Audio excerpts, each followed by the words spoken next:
Hello, happy to be here to share my experiences with global payroll transformation. At present, I'm the global payroll transformation lead at Worley. We have more than 50,000 employees globally. The people here are fantastic. They always look for better ways of doing things. Worley itself is a consulting firm for large energy companies.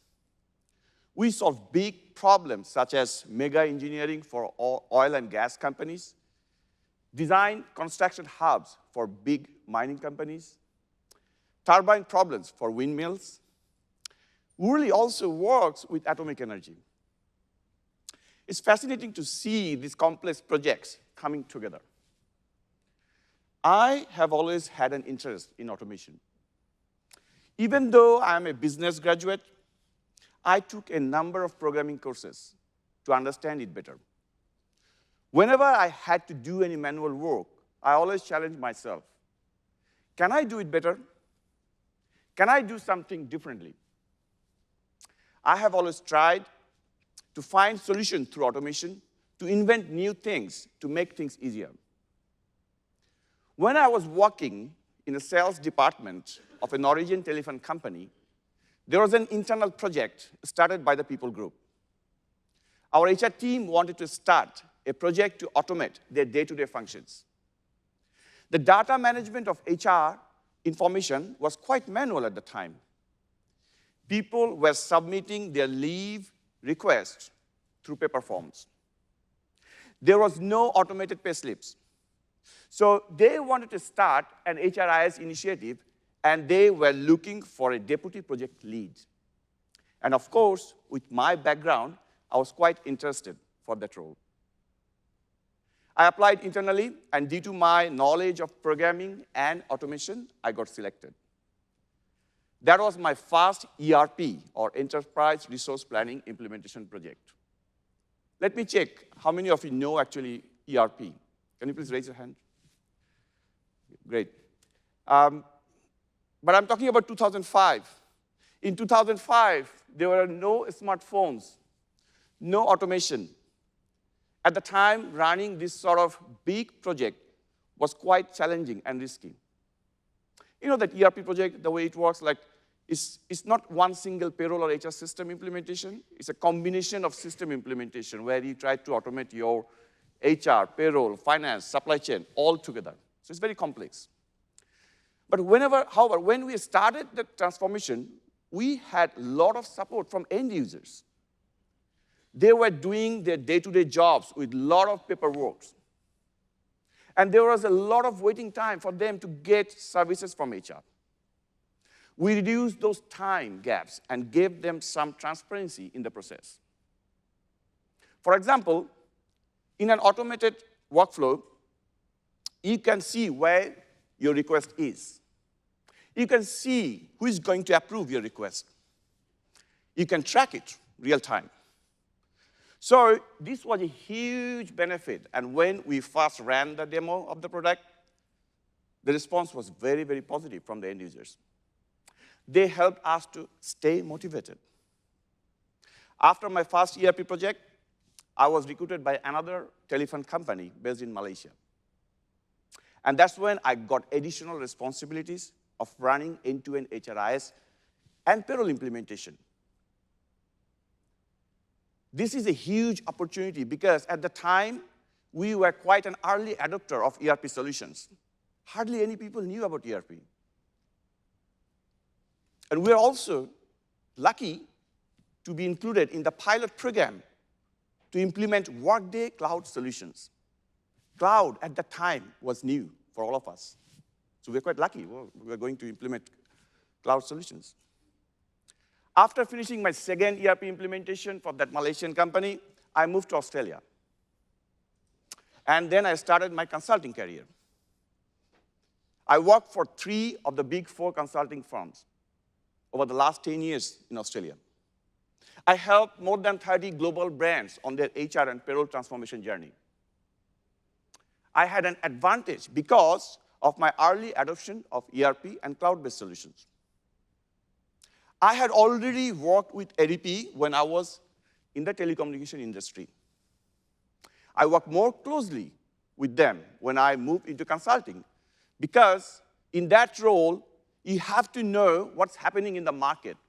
You have to be on the top of innovations. You have to keep yourself up to date with the latest technology gigs. We had a client in the medical services industry that assigned us to do a market scan for their payroll service vendors. After a competitive process, we selected ADP, which worked well thanks to ADP's collaborative partnership. But after a few years, the client started seeing some issues with their payroll operations in one of the countries where they had implemented ADP. They called me and said, hey, you were part of this selection. Can you please come and have a look? What happened? They sent me to their London office, and I did an end-to-end review of that payroll and found that the root cause of these issues were really on both sides. For example, the client was doing things that were not correct, like paying salaries through advances or expenses through finance. And ADP was sunsetting a particular product at the time where they were having some issues moving from old product to the new product. So I organized a joint meeting with ADP and the client. The ADP team was very responsive at the time. This is very vital, as you know, that to build trust, you need to be responsive. And ADP was the first to recognize where there were issues with their product and quick to offer a fix. They didn't say, it's not my fault. As you know, there's no system in the market can be 100% right all the time. I found ADP is very transparent at the time and always looks after the clients. And this experience helped me prepare for my next role as a head of payroll operations at a health-based company in Australia. But after some time working as a head of payroll for that health company, I got a call from Worley's recruitment team. And they pitched me this role, and they said there's a role of global payroll transformation lead where I can improve the payroll operations for 49 countries. They wanted to solve for a fragmented payroll operating model. There is no concept of global payroll. Every country was managing their payroll separately. There's no global reporting, there's no global inside dashboard, nothing. When I learned about that role, I thought it would be quite exciting and interesting for me to bring all the 49 countries under a global payroll umbrella. From Sydney, I should be able to see what every country is doing, how much wages are paid, what challenges and issues I'm dealing with. I'm working with ADP to design that roadmap. And as you know, it's not easy. We can't go in one big bang for all the 49 countries. Of course, this is a multi-year project, and I'm working with ADP to sort it out. I have to convince all the countries to move slowly under one centralized umbrella. Right now, we have more than 30 different payroll systems in the company, and many countries are doing a lot of manual work to maintain operations. During my consulting days, I started thinking about how we could do transformation projects more effectively. When people think about transformation in payroll or HR, they normally think about system. Do you agree? Have you heard this statement? That when you talk about transformation, it's all about systems. In fact, there are 7 pillars to keep in mind. And together, this combination is what makes the transformation works. And I will tell you about these 7 pillars. The first pillar of this transformation model is people. We need to think about the people who are working in your existing systems or in your existing operations, and the team that will be leading the transformation going forward. Knowing who can do what, understanding people's skills and strengths, and what capabilities you need in your future functions. That is the most important pillar of my model. If people don't accept the initiative, then you will be in the risk of not getting the full outcome from the transformative initiatives. Now, the second pillar, process. Understanding your existing process is as important as understanding your future to-be process. If your existing process is not improved or streamlined, then all automation will do, it makes a wrong process faster through system. We call it garbage in, garbage out.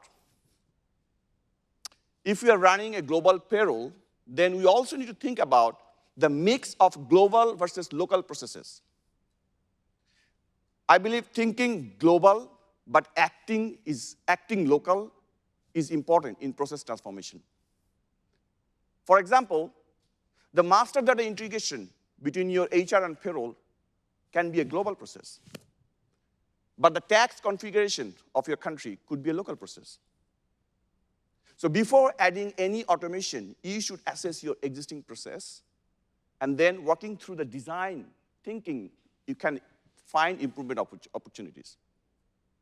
And finally, once you have identified the right approach for the future processes, then you should go for automation. Then the third pillar is system.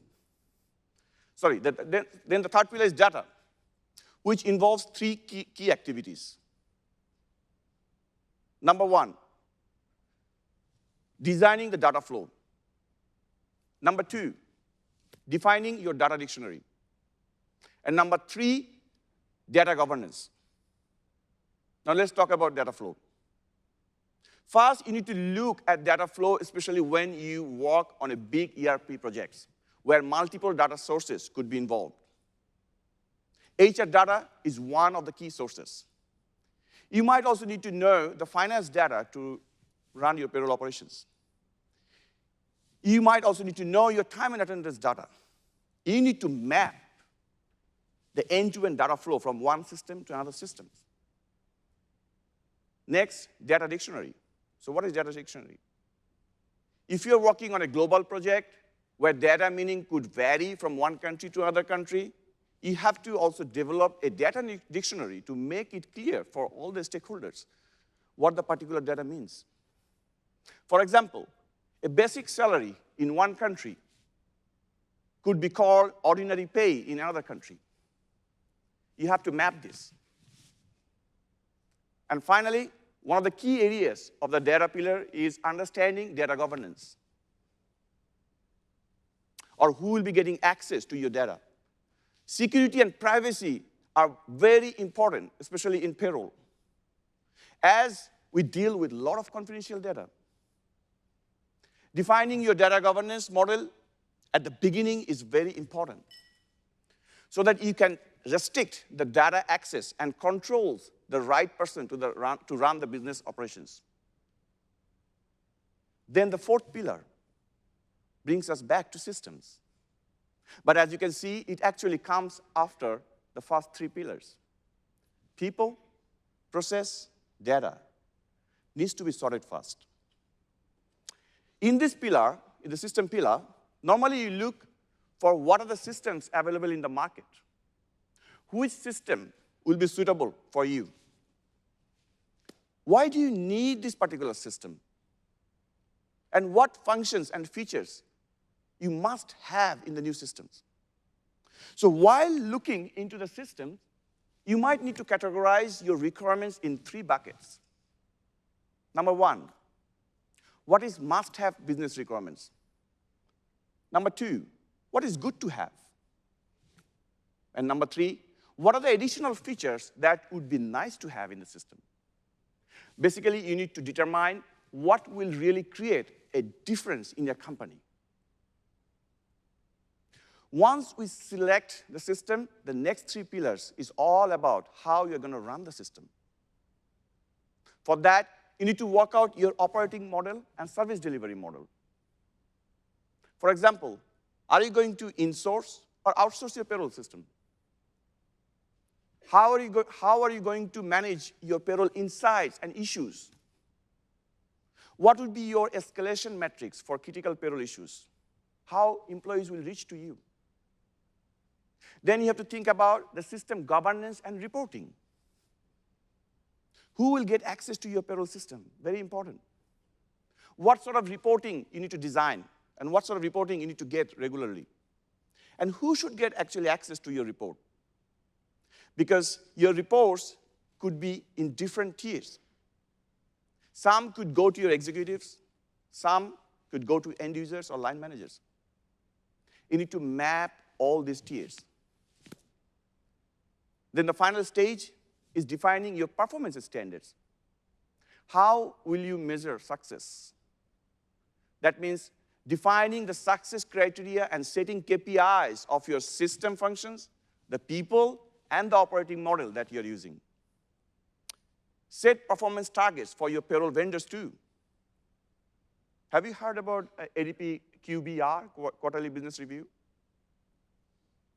That's when normally you should assess ADP's performance or your vendor's performance.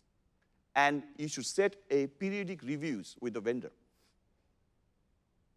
And that completes my 7 pillars of transformation model. So next time you plan for transformation projects, please think about these 7 pillars and think about whether you have made a plan for these 7 pillars. I'm excited now to see a lot of new technologies are coming up, like chatbot, robotic process automation, blockchains, artificial intelligence. I'm really keen to understand how these new technologies will help us to do our jobs much better ways in the coming days. Robotic process automation, for example, or RPA, is one of the key areas that is getting tractions in payroll because we're still doing a lot of manual works. Compliance is another important thing in payroll. Every country has their own compliance and regulations. Government and tax authorities are becoming stringent day by day. In Australia, for example, overpayments and underpayment are big issues for major companies. So the more transparent and efficient solutions will help us on government and regulatory requirements.